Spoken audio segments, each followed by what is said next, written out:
Good morning and Ram Ram, dear all friends, seniors and citizens. So मैं कुछ आप लोगों से एक रिसेंट इंसिडेंस शेयर करना चाहूँगा रिगार्डिंग कोविड-19 से। जीवन में अच्छे और बुरे या यूँ कह ले कि मुश्किल के दौर आते और जाते रहते हैं। हमें अपना धैर्य नहीं खोना चाहिए। मैं आप लोगों से अपना एक रिसेंट इंसिडेंट शेयर करना चाहूँगा। मैं 31 अक्टूबर को शाम को दिल्ली सोनीपत से होते हुए दिल्ली से 1 नवंबर को गांव आया। तो कन्वेंस के रूप में हमने दोनों जगह, वहाँ भी सोनीपत से दिल्ली और यहाँ पे यूपी में भी जो है गाड़ी हायर किया हुआ था, यूज़ किया। रास्ते में हम लोगों ने सैनिटाइजेशन का भी पूरा ध्यान रखा और मास्क का कम से कम 2 बार चेंज भी किया और हर लेवल पे अलर्ट रहे। बट एनी हाउ किसी न किसी जगह जो ये कह सकते हैं कोई एसिम्प्टोमेटिक ऐसा पेशेंट रहा होगा जिसके माध्यम से हम इन्फेक्ट हो गए। 2 नवंबर से हमें फीवर आना शुरू हुआ। 3 नवंबर को थोड़ा सीवियर हुआ तो चेकअप कराया तो कोविड-19 पॉजिटिव करके डिक्लेयर हुआ। डिक्लेयर होने के बाद से 4 नवंबर को टीम घर पे भी आई। परिवार में 13 सदस्यों का जांच किया, जिसमें से एक बेटा भी पॉजिटिव निकला, बाकी सभी लोग निगेटिव पाए गए। तो मैं इससे रिलेटेड कुछ आप लोगों से अपना शेयर करना चाहूँगा। तो हमने 3 से लेकर के 6 तारीख तक मेडिसिन लगातार लिया जाए। उसके बाद से मेडिसिन 7 तारीख से ही बंद कर रखा है। रीज़न ये कि पिछले मैं करीब 5 दिन से डेली का अपना pulse rate, oxygen level and temperature check कर रहा हूँ। तो पल्स रेट 65 प्लस आ रहा है, ऑक्सीजन का लेवल 96 प्लस आ रहा है और जो टेम्परेचर है वो 96 टू 98 डिग्री फ़ारेनहाइट के बीच में आ रहा है।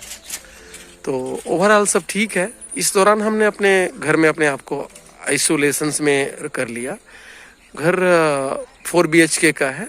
इसमें हमने 2 BHK के साइड वाले रूम में आ गए और दोनों पिता पुत्र एक ही रूम में 2 अलग अलग हिस्से में रह रहे और डेली मास्क को एक नया यूज़ करते हैं, पुराने वाले को डिस्पोज ऑफ कर देते हैं।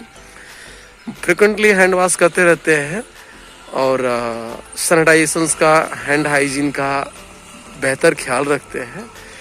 तो इस दौरान एक ही दिन डिस्टर्ब में ज़्यादा रहा, 3 नवंबर को, जिस दिन मैं स्नान भी नहीं कर पाया। बाकी सारे क्रिया तो एज यूजुअल चल रही हैं। जैसे मैं अर्ली वेकर हूँ, 3:30 पे जगता हूँ। थोड़ा लेट जग रहा हूँ आजकल, 3:45 तक जग जाता हूँ। जहाँ तक रही बात स्नान की, स्नान में पहले 5 बजे से पहले कर लेता था। अब स्नान सुबह नहीं हो पा रहा है, दिन में करते हैं और काढ़ा का सेवन कर रहे हैं। खाना पीना सब कुछ डिसिप्लिन में है। साथ ही जो है हम जॉगिंग काफ़ी लंबे समय से करते आ रहे हैं, वो भी कंटिन्यू है। प्राणायाम भी कंटिन्यू है और दिनचर्या अपना नियमित है। तो मैं आप लोगों से क्या शेयर करना चाह रहा था कि जीवन में ऐसे कठिन दौर आते हैं, बट हमारा धैर्य और ईश्वर की कृपा और हमारी सावधानी ये ज़रूर कामयाब होती हैं। तो हमें कभी अपना हिम्मत नहीं हारना चाहिए। मैं अपने आप को अच्छा महसूस कर रहा हूँ, पुत्र भी अपने आप को अच्छा महसूस कर रहा है और संभवतः जल्दी ही हम कंप्लीटली ठीक भी हो जाएंगे और दोबारा टेस्ट करा के वेरीफाई भी करके कंफर्म कर लेंगे कि रियली हम ठीक हो चुके हैं। So let us take care and be alert. Do not think that pandemic has gone away. Still it is here and just we should be